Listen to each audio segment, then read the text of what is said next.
Hello friends, इस video में हम बात करेंगे मिनरल न्यूट्रिशन के बारे में और हम देखेंगे कि कौन सी मिनरल्स प्लांट के लिए इम्पोर्टेंट है और उनको प्लांट किस तरह से फिक्स करता है। लेकिन उससे पहले हम बात करेंगे एक ऐसे मेथड की जिसे जूलियस वॉन सैक ने डिस्कवर किया था, जिसे कहते हैं हाइड्रोपोनिक्स। इस मेथड में उन्होंने प्लांट्स को एक वाटर मीडियम में रखा और उस मीडियम में वाटर के साथ साथ उन्होंने अप्रोप्रिएट अमाउंट में मिनरल्स डाले और इसके साथ साथ उन्होंने ये भी देखा कि ऑक्सीजन की अवेलेबिलिटी उन्हें सही अमाउंट में मिलती रहे। ये एक्सपेरिमेंट करने के बाद उन्होंने पाया कि जो प्लांट्स थे ये बिल्कुल नॉर्मली ग्रो कर रहे थे जैसे कि ये सॉइल में करते हैं। आज हम इसका एग्जाम्पल देख सकते हैं। जो ये कोरिएंडर लीव्स होती हैं यानी कि जो धनिया की पत्तियां होती हैं या लेट्यूस लीव्स होती हैं, उन्हें इसी तरह से ज़्यादातर जगहों पर अब ग्रो किया जाता है।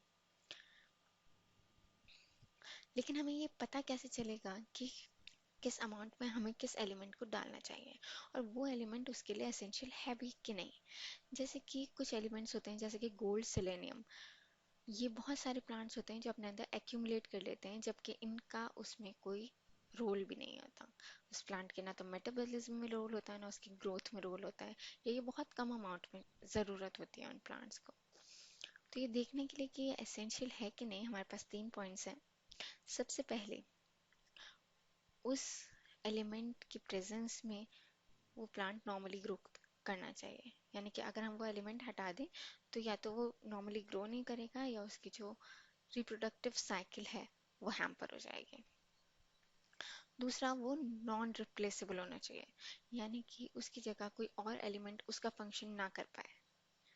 यानी कि आयरन की जगह हम किसी और एलिमेंट को अगर डाल दें और अगर वो उसका फंक्शन कर रहा है, यानी कि वो एसेंशियल एलिमेंट नहीं है। और तीसरा, कि वो मेटाबॉलिज्म में इन्वॉल्व होना चाहिए, यानी कि जो प्लांट की डिफरेंट साइकिल्स होती हैं जैसे कि फोटोसिंथेसिस, उनके अंदर वो इन्वॉल्व होना चाहिए। नेक्स्ट, हमने जो कहा कि वो अप्रोप्रिएट अमाउंट में मिनरल प्रेजेंट होने चाहिए, तो उनको हमने दो कैटेगरीज में डिवाइड किया, यानी कि macro nutrients and micro nutrients.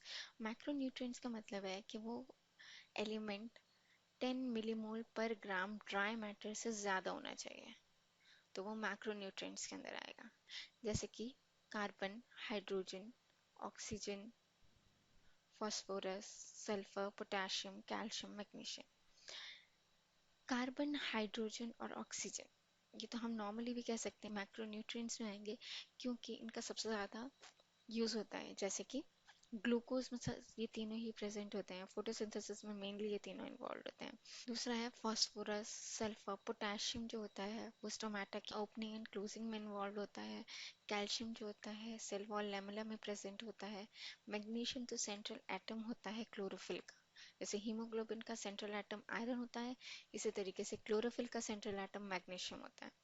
इसके लिए एक शॉर्ट ट्रिक, मतलब मैंने तो इसको इसी तरह से याद किया है, चॉक कैप मग। चॉक यानी कि कार्बन, हाइड्रोजन, ऑक्सीजन और पोटेशियम को हम के से रिप्रेजेंट करते हैं, इसलिए चॉक। सी ए कै is for calcium, P phosphorus कैप और M G is for magnesium. Next is micro nutrients. जो भी न्यूट्रिएंट या जो भी element 10 millimole per kilogram dry matter से कम होगा। ड्राई मैटर मतलब जब किसी प्लांट को सुखा दिया जाए और उसके बाद उसमें न्यूट्रिएंट्स का पता लगाया जाए, तो वो 10 मिलीमोल पर किलोग्राम से अगर कम निकलेगा तो वो माइक्रो न्यूट्रिएंट के अंडर फॉल करेगा। इसके एग्जांपल है जिंक, क्लोराइड, निकल, boron, molybdenum, manganese, copper, iron. जैसे हम देख सकते हैं कि इसके लिए एक शॉर्ट ट्रिक जो मुझे समझ आती है, जिंक क्लोराइड, निब, मोकू, मनफी। जिंक क्लोराइड तो ऐसे ही याद हो जाएगा, जिंक और क्लोराइड। निब इज निकल और बोरॉन। मोकू, मोकू इज मोलिब्डेनम एंड कॉपर। मनफी is manganese and iron. Mainly जो हमारे प्लांट में ज़रूरत होती है नाइट्रोजन की, जो बहुत ज़्यादा सारे प्रोटीन्स में इन्वॉल्व होता है, जैसे मीथ्योनीन, सिस्टीन, इनके अंदर नाइट्रोजन इन्वॉल्व होता है। तो इस नाइट्रोजन को एक्चुअल में प्लांट लेते कैसे हैं? सबसे पहले, नाइट्रोजन हमारे एटमॉस्फेयर में 71% प्रेजेंट है, लेकिन इसको डायरेक्टली प्लांट ले नहीं सकता है। इसके लिए दूसरे मेथड जो नेचर ने इवॉल्व किए हैं वो है बायोलॉजिकल नाइट्रोजन फिक्सेशन, यानी कि कुछ बैक्टीरियाज होते हैं जो डायरेक्ट नाइट्रोजन को अमोनिया में फिक्स करते हैं। दूसरा, जब प्लांट्स या एनिमल्स मर जाते हैं और उनका डिकेड मास होता है तो डिके होने के बाद वो डायरेक्टली अमोनिया बना देता है।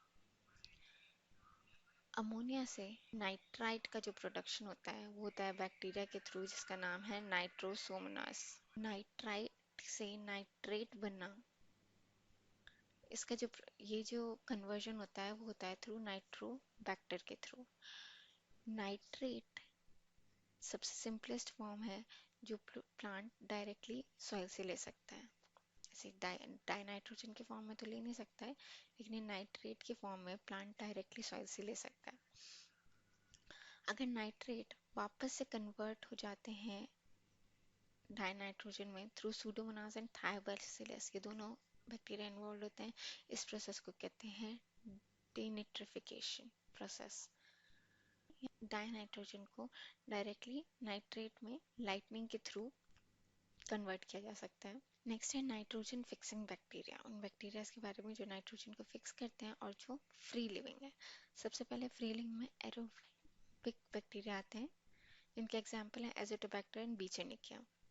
इन्हें हम याद रख सकते हैं ए बी, एरोबिक, एरोबिक से aerobic A B. Facultative anaerobic bacteria है रोडोस्पिरिलम। फैकल्टेटिव मतलब ये ऑक्सीजन की प्रेजेंस और एब्सेंस दोनों में काम कर सकता है। नेक्स्ट इज बैसिलस, जो कि फ्री लिविंग है और एरोबिक भी है और एनारोबिक भी है। साइनोबैक्टीरिया, एनोबीना और नोस्टॉक, ये भी फ्री लिविंग ऑर्गेनिजम्स हैं, ये भी नाइट्रोजन को डायरेक्टली फिक्स कर सकते हैं। नेक्स्ट है सिम्बायोटिक एसोसिएशन, यानी कि ये किसी और प्लांट की रूट में जाकर अटैच होकर नोड्यूल फॉर्म करके और वहां पर नाइट्रोजन का कन्वर्जन करते हैं।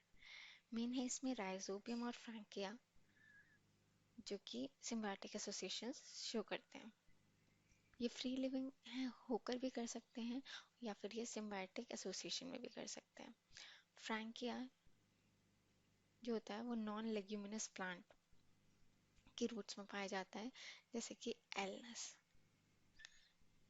ये उसको रिप्रेजेंट किया गया है कि ये रूट्स हैं एलनस प्लांट की और इसमें नोड्यूल फॉर्मेशन हुआ हुआ है। राइजोबियम जो है वो एसोसिएशन दिखाता है दूसरे लेग्यूमिनस प्लांट्स के साथ, जैसे अल्फाल्फा, स्वीट पी या गार्डन पी या सारी दालें। लेग्यूमिनस प्लांट्स में मेनली आते हैं जो फैमिली लेग्यूमिनोसा को बिलोंग करते हैं या जो दालों वाली फैमिली होती है उसको मेनली बिलोंग करते हैं। और इसमें राइजोबियम जो है वो नोड्यूल फॉर्म कर लेता है लेग्यूमिनस प्लांट्स की रूट्स में। आप किसी भी लेग्यूमिनस प्लांट को अपरूट करेंगे तो आप देखेंगे उसकी रूट्स में नोड्यूल्स। ये रूट को इन्वेट कैसे करते हैं?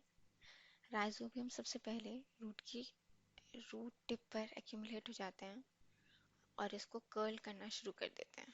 जब रूट कर्ल हो जाते हैं तो उसके बाद ये रूट को इन्वेट करते हैं और थ्रेड फॉर्म करके अंदर कॉर्टेक्स रीजन में जाकर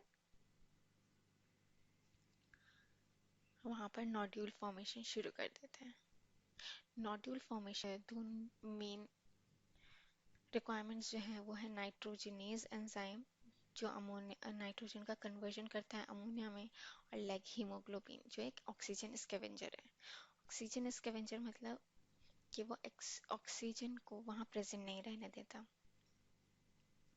क्योंकि ये जो नाइट्रोजन का कन्वर्जन होता है अमोनिया में रूट्स के अंदर, उसके लिए ये एक प्राइमरी रिक्वायरमेंट है कि वहां पर ऑक्सीजन प्रेजेंट ना हो। नेक्स्ट है हमारा नाइट्रोजनेज एंजाइम, जो कि MOFA एंजाइम है, यानी कि मोलिब्डेनम और आयरन का कॉम्प्लेक्स है।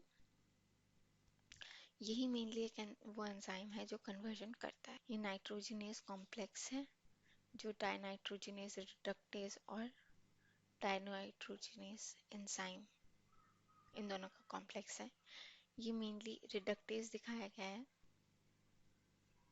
जो कि आयरन को रिड्यूस कर रहा है, और ये नाइट्रोजनेज एंजाइम है जो कि MOFE का बना हुआ है, और ये कन्वर्ट कर रहा है डाई नाइट्रोजन को अमोनिया में।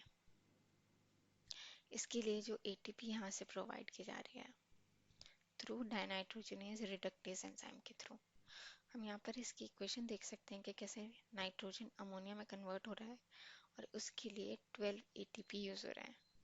दो अमोनिया के मॉलिक्यूल बनने के लिए 12 ATP का यूज हो रहा है, तो एक अमोनिया मॉलिक्यूल के लिए 6 ATP की रिक्वायरमेंट होगी।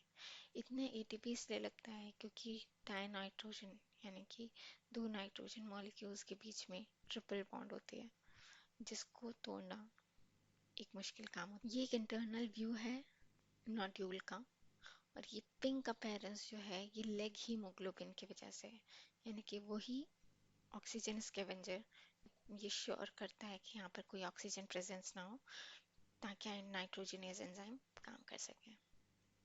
This is the end. Thank you, and please do like and subscribe.